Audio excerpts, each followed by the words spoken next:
Kinong yalam ke UDP, Kim Shonala ban pensyai ya ke jengbu jengkeli uba Ardan Basayomoy, u Presiden ke Voice of the People Party.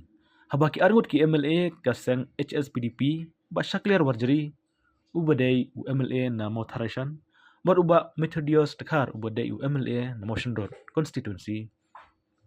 Habalik sengap ya ke jinglang jong ke UDP, don uwe unung yalam ban pensyai ya ke jinglam ya ke jingja.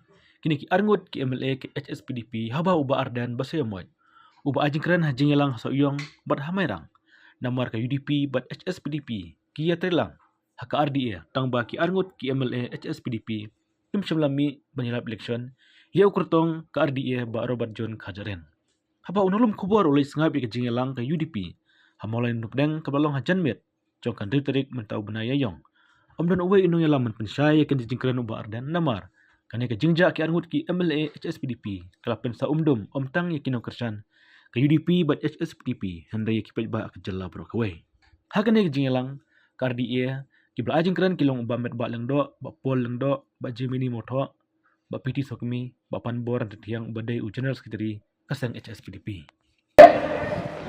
Yang ini tempat ibu bagi ke seng dulu. Kita orang baik tangga RDA kepada seng dulu. Hendak hangiru ni ia pada kamtok kakam syukur ya upata.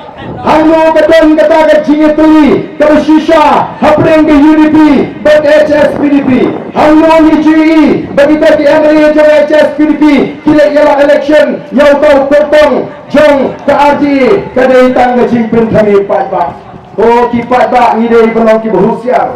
Nak kata rawi lek panikai upat bak. Orang upat bak bidai ban itu ya ki suri kop snik langbrot dari pada bishar. Yo ngap aki suri kop snik langbrot.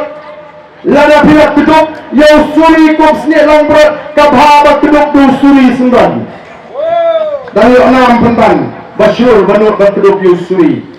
Nak kata rawi dari bishar. Ni orang tentang bagi tiap bagi patah di siapkan kami. Ke BJP ke tiap bakal melakukan suat hiat hamil ke dalam kumur-kumur.